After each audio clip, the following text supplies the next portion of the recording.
1. Arah kebijakan pembangunan SDM aparatur dalam Rencana Pembangunan Nasional, mencakup pengembangan kompetensi SDM agar berdaya saing global.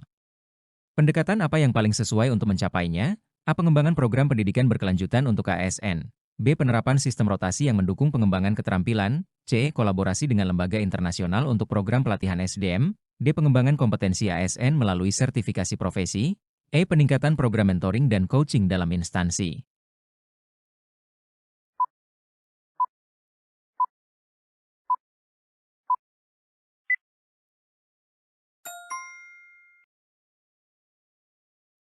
Pendekatan yang paling sesuai untuk mencapai pengembangan kompetensi SDM aparatur agar berdaya saing global adalah kolaborasi dengan lembaga internasional untuk program pelatihan SDM.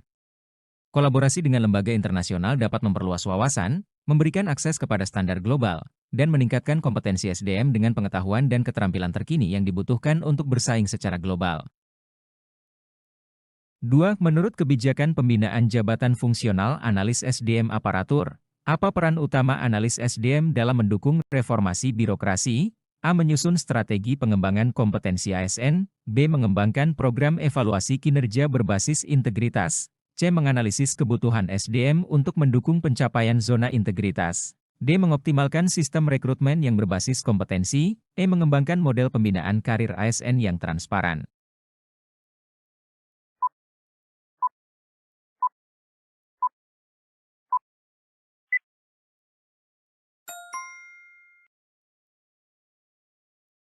Peran utama analis SDM dalam mendukung reformasi birokrasi, menurut kebijakan pembinaan jabatan fungsional analis SDM aparatur, adalah menganalisis kebutuhan SDM untuk mendukung pencapaian zona integritas.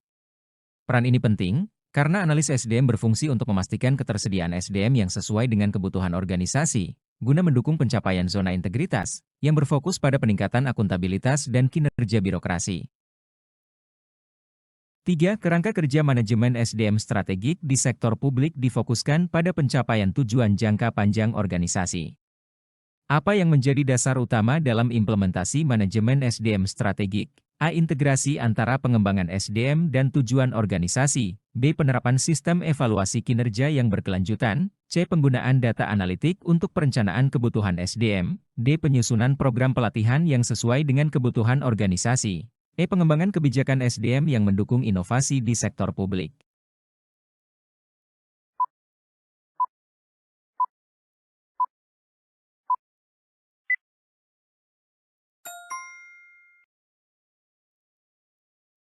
Dasar utama dalam implementasi manajemen SDM strategik adalah integrasi antara pengembangan SDM dan tujuan organisasi.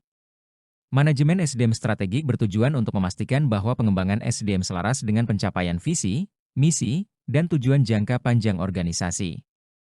Integrasi ini penting agar SDM dapat mendukung strategi organisasi secara efektif dan berkelanjutan. 4. Human Capital Management di sektor publik bertujuan untuk meningkatkan nilai SDM sebagai aset strategis.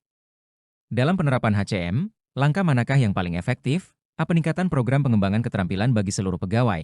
B. Penyusunan rencana suksesi untuk jabatan strategis. C. Peningkatan kolaborasi antar unit kerja untuk berbagi pengetahuan. D. Implementasi program kepemimpinan bagi pegawai dengan potensi tinggi. E. Pengembangan teknologi informasi untuk mendukung pengelolaan SDM.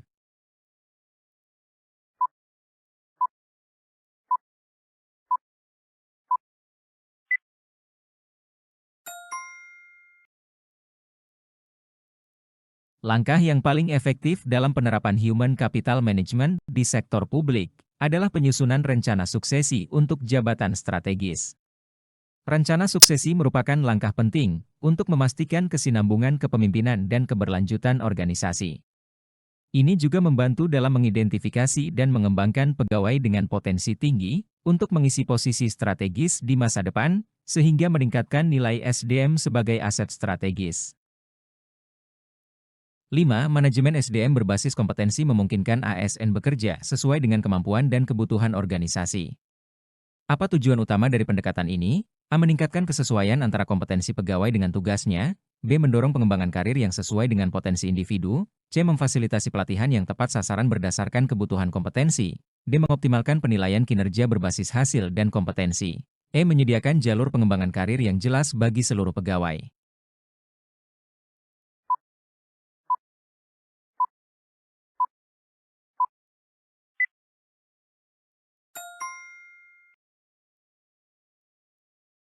Tujuan utama dari pendekatan manajemen SDM berbasis kompetensi adalah meningkatkan kesesuaian antara kompetensi pegawai dengan tugasnya. Pendekatan ini bertujuan untuk memastikan bahwa setiap ASN memiliki kompetensi yang sesuai dengan tugas dan tanggung jawab yang diemban, sehingga dapat meningkatkan efisiensi, efektivitas, dan kinerja organisasi secara keseluruhan. 6. Manajemen SDM berbasis talenta di sektor publik mengutamakan individu dengan potensi tinggi. Bagaimana strategi yang tepat dalam kerangka ini? A. Pengembangan program akselerasi karir bagi ASN dengan potensi besar. B. Penyusunan rencana pengembangan talenta yang inklusif untuk semua level. C. Pelatihan intensif bagi pegawai yang menunjukkan kinerja dan potensi tinggi. D. Identifikasi pegawai berprestasi untuk diikutkan dalam program kepemimpinan. E. Peningkatan kolaborasi antar instansi dalam mengembangkan talenta ASN.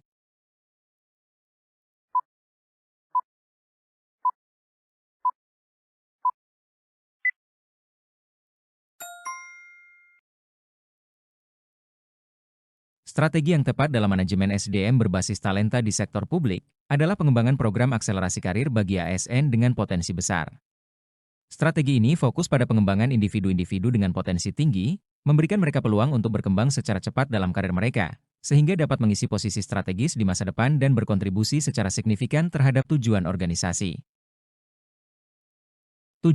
Dalam menganalisis dan merancang pengembangan kelembagaan organisasi sektor publik, indikator apa yang paling penting untuk diperhatikan? A. Efektivitas organisasi dalam mencapai tujuan strategis. B. Kesesuaian struktur organisasi dengan visi dan misi lembaga. C. Pengembangan kapasitas kelembagaan yang berkelanjutan. D. Peningkatan sinergi antar unit dalam organisasi. E. Penggunaan teknologi untuk mendukung transformasi organisasi.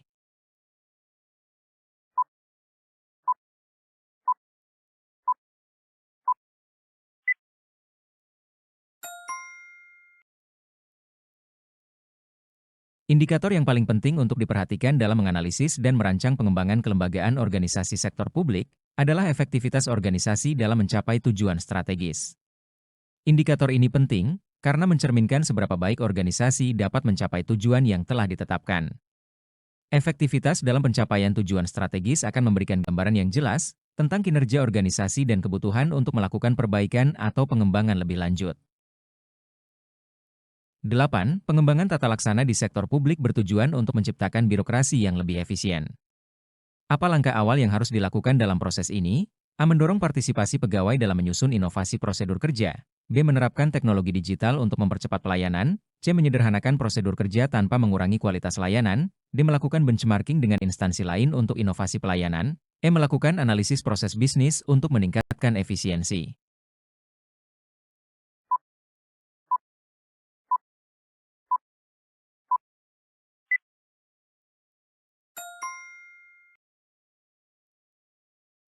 Langkah awal yang harus dilakukan dalam pengembangan tata laksana di sektor publik untuk menciptakan birokrasi yang lebih efisien adalah melakukan analisis proses bisnis untuk meningkatkan efisiensi. Analisis proses bisnis memungkinkan identifikasi area yang perlu diperbaiki, pengurangan redundansi, dan peningkatan efektivitas dalam prosedur yang ada. Ini merupakan langkah fundamental sebelum menerapkan langkah-langkah lain seperti teknologi digital atau penyederhanaan prosedur kerja. 9. Reformasi birokrasi dan zona integritas memiliki tujuan utama meningkatkan transparansi dan akuntabilitas. Apa peran analis SDM dalam mendukung pencapaian tujuan ini? A. Mengembangkan sistem penilaian kinerja yang akuntabel. B. Mendorong penerapan standar integritas dalam proses kerja. C. Melakukan evaluasi kinerja secara berkala untuk menjaga akuntabilitas. D. Menyusun program pengembangan kompetensi berbasis integritas. E. Meningkatkan kesadaran ASN terhadap pentingnya zona integritas.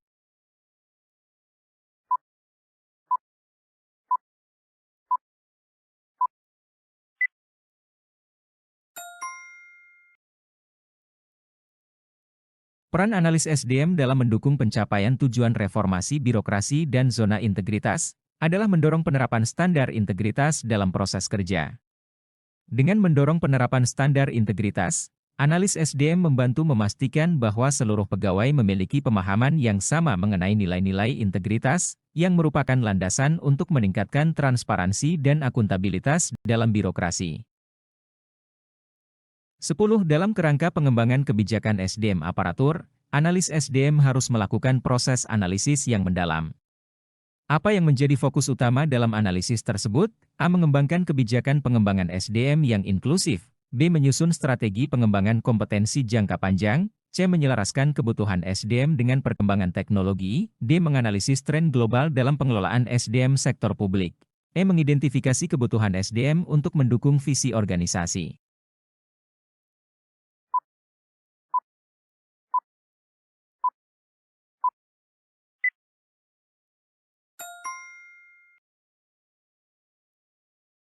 Fokus utama dalam analisis yang dilakukan oleh analis SDM dalam kerangka pengembangan kebijakan SDM aparatur adalah mengidentifikasi kebutuhan SDM untuk mendukung visi organisasi. Mengidentifikasi kebutuhan SDM sangat penting untuk memastikan bahwa kebijakan dan strategi yang dikembangkan selaras dengan visi dan misi organisasi, serta mendukung pencapaian tujuan jangka panjang. Hal ini akan membantu dalam menentukan langkah-langkah pengembangan yang tepat bagi SDM aparatur. 11. Standar pelayanan publik di sektor publik menjadi penting untuk menjaga kualitas layanan kepada masyarakat. Apa indikator utama dalam menetapkan standar pelayanan publik? A. Tingkat kepuasan masyarakat terhadap layanan yang diberikan. B. Kecepatan dan akurasi dalam penyelesaian layanan. C. Transparansi dalam proses pelayanan kepada masyarakat. D. Peningkatan aksesibilitas layanan publik bagi seluruh masyarakat. E. Penerapan inovasi teknologi dalam pelayanan publik.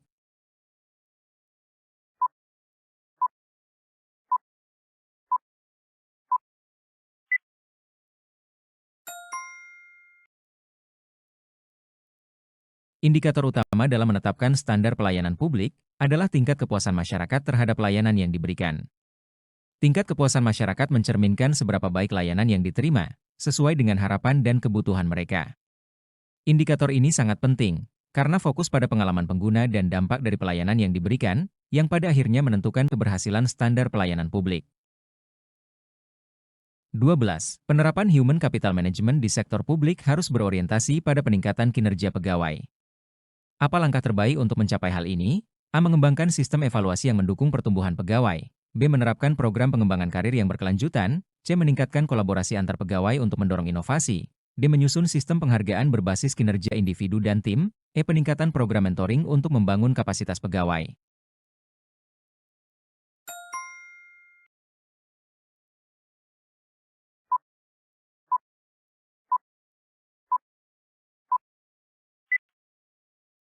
Langkah terbaik untuk mencapai peningkatan kinerja pegawai melalui penerapan Human Capital Management di sektor publik adalah menyusun sistem penghargaan berbasis kinerja individu dan tim. Sistem penghargaan yang terstruktur dengan baik dapat memotivasi pegawai untuk meningkatkan kinerja mereka, baik secara individu maupun dalam tim. Ini juga menciptakan budaya kerja yang positif dan mendorong pegawai untuk berkontribusi secara optimal terhadap tujuan organisasi. 13. Kerangka kerja manajemen SDM berbasis kompetensi memerlukan pengukuran kinerja yang tepat. Apa metode yang paling relevan untuk menilai kinerja ASN dalam sistem ini? A. Menyusun indikator kinerja yang relevan dengan tanggung jawab jabatan. B. Penilaian kinerja berdasarkan indikator yang terukur dan objektif. C. Pengembangan sistem feedback yang transparan dan berkelanjutan. D. Evaluasi berbasis pencapaian kompetensi dan output kerja. E. Penggunaan teknologi untuk mendukung penilaian kinerja secara real-time.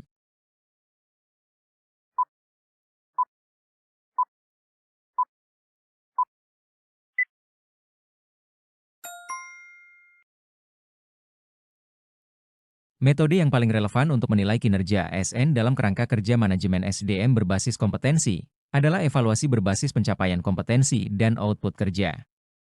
Metode ini memungkinkan penilaian yang komprehensif terhadap seberapa baik ASN memenuhi kompetensi yang diperlukan untuk tugas mereka dan seberapa efektif mereka dalam mencapai hasil kerja yang diharapkan. Dengan fokus pada kompetensi dan output, evaluasi ini mendukung pengembangan individu dan peningkatan kinerja organisasi secara keseluruhan. 14. Pengembangan kelembagaan organisasi di sektor publik memerlukan evaluasi terhadap struktur yang ada. Apa yang sebaiknya menjadi fokus dalam evaluasi ini? A. Pengoptimalan fungsi unit kerja untuk mendukung efisiensi. B. Menyelaraskan struktur organisasi dengan tujuan strategis lembaga. C. Mengembangkan kapasitas kelembagaan melalui pelatihan pegawai. D. Memperkuat kolaborasi antar unit untuk meningkatkan kinerja organisasi. E. Penerapan teknologi untuk mendukung operasional kelembagaan.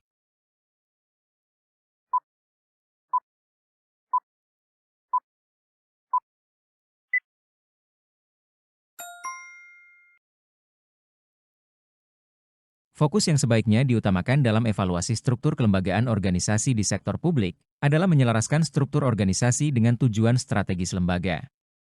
Menyelaraskan struktur organisasi dengan tujuan strategis lembaga sangat penting, agar setiap unit dan individu dalam organisasi dapat bekerja menuju pencapaian visi dan misi bersama. Evaluasi ini akan membantu mengidentifikasi area yang perlu disesuaikan untuk meningkatkan efektivitas dan efisiensi organisasi. 15. Reformasi birokrasi membutuhkan peran serta semua elemen organisasi. Apa peran utama analis SDM dalam mendorong reformasi ini? A. Menyusun sistem penilaian kinerja yang berbasis transparansi. B. Mendorong peningkatan kompetensi pegawai melalui program pelatihan. C. Mengembangkan sistem penghargaan yang mendorong akuntabilitas. D. Menyusun kebijakan pengembangan SDM yang mendukung reformasi. E. Mengoptimalkan proses rekrutmen berbasis kompetensi.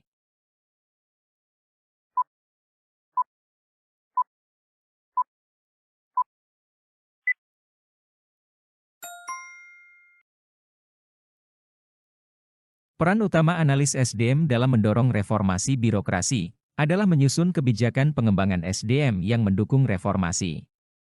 Dengan menyusun kebijakan yang tepat, analis SDM dapat memastikan bahwa pengembangan sumber daya manusia sejalan dengan tujuan reformasi birokrasi. Kebijakan ini akan memberikan arah yang jelas dalam pengembangan kompetensi, penilaian kinerja, dan pengelolaan pegawai, yang semuanya penting untuk mencapai efisiensi dan akuntabilitas dalam birokrasi.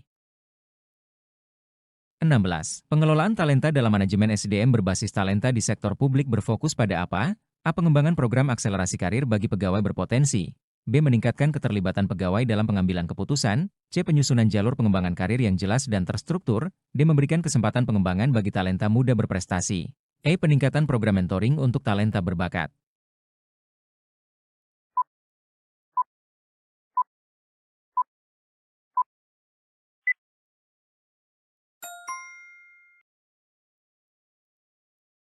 Pengelolaan talenta dalam manajemen SDM berbasis talenta di sektor publik berfokus pada pengembangan program akselerasi karir bagi pegawai berpotensi.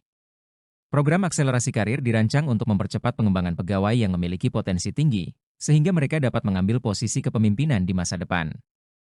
Ini penting untuk memastikan bahwa organisasi memiliki pemimpin yang kompeten dan siap menghadapi tantangan yang akan datang. Pengelolaan talenta dalam manajemen SDM berbasis talenta di sektor publik berfokus pada pengembangan program akselerasi karir bagi pegawai berpotensi. Program akselerasi karir dirancang untuk mempercepat pengembangan pegawai yang memiliki potensi tinggi, sehingga mereka dapat mengambil posisi kepemimpinan di masa depan. Ini penting untuk memastikan bahwa organisasi memiliki pemimpin yang kompeten dan siap menghadapi tantangan yang akan datang. 17. Analisis dan desain pengembangan tata laksana di sektor publik bertujuan untuk apa? A. Meningkatkan efisiensi proses pelayanan publik. B. Menyederhanakan prosedur kerja untuk mendukung efektivitas. C. Mengoptimalkan teknologi untuk mempercepat proses administrasi. D. Mengembangkan sistem evaluasi prosedur yang berkelanjutan. E. Mendorong inovasi dalam pelaksanaan tata laksana organisasi.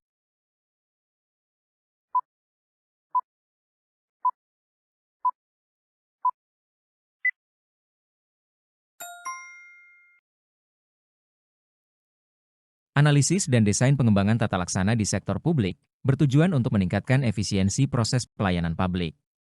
Dengan fokus pada peningkatan efisiensi, analisis dan desain ini berupaya mengidentifikasi dan menghilangkan hambatan yang ada dalam proses pelayanan, sehingga dapat memberikan layanan yang lebih cepat, lebih baik, dan lebih responsif kepada masyarakat. 18. Penyusunan kebijakan SDM aparatur memerlukan dasar hukum yang kuat. Apa yang seharusnya menjadi prioritas dalam penyusunan kebijakan tersebut? A. Pengembangan kebijakan yang mendukung inovasi dalam pengelolaan SDM. B. Penerapan kebijakan yang berorientasi pada peningkatan kinerja pegawai. C. Kesesuaian kebijakan dengan peraturan perundang-undangan yang berlaku. D. Memastikan kebijakan mendorong peningkatan kompetensi ASN. E. Menyusun kebijakan yang sejalan dengan prinsip-prinsip tata kelola yang baik.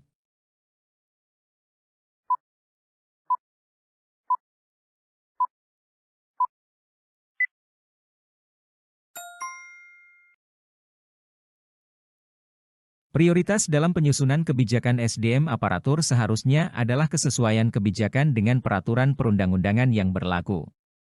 Memastikan bahwa kebijakan SDM aparatur sesuai dengan peraturan perundang-undangan yang berlaku adalah langkah fundamental untuk menjamin legitimasi, kepatuhan, dan pelaksanaan kebijakan tersebut. Hal ini juga membantu mencegah konflik hukum dan menjamin bahwa kebijakan tersebut dapat diterima dan diimplementasikan secara efektif dalam konteks yang lebih luas. 19. Dalam kerangka pengelolaan zona integritas, indikator apa yang paling menonjol sebagai keberhasilan? A. Peningkatan transparansi dalam pelayanan publik. B. Peningkatan akuntabilitas kinerja organisasi. C. Peningkatan partisipasi masyarakat dalam evaluasi pelayanan. D. Peningkatan kecepatan layanan kepada masyarakat. E. Penerapan standar kualitas layanan yang lebih tinggi.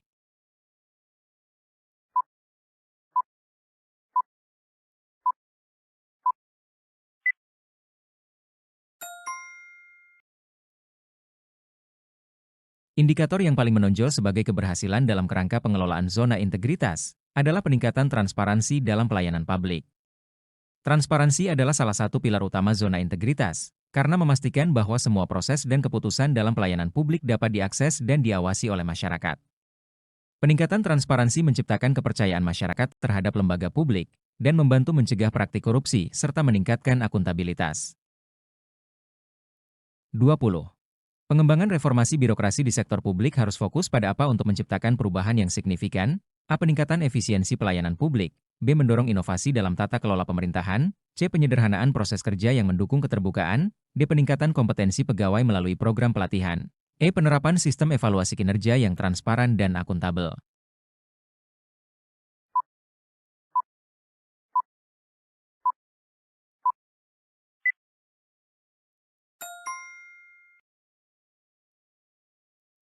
Pengembangan reformasi birokrasi di sektor publik harus fokus pada mendorong inovasi dalam tata kelola pemerintahan. Dengan mendorong inovasi, reformasi birokrasi dapat menciptakan perubahan yang signifikan dalam cara pemerintahan menjalankan tugas dan melayani masyarakat. Inovasi dapat mencakup penerapan teknologi baru, pembaruan proses kerja, dan pengembangan kebijakan yang lebih responsif terhadap kebutuhan masyarakat, sehingga meningkatkan kualitas dan efisiensi pelayanan publik secara keseluruhan.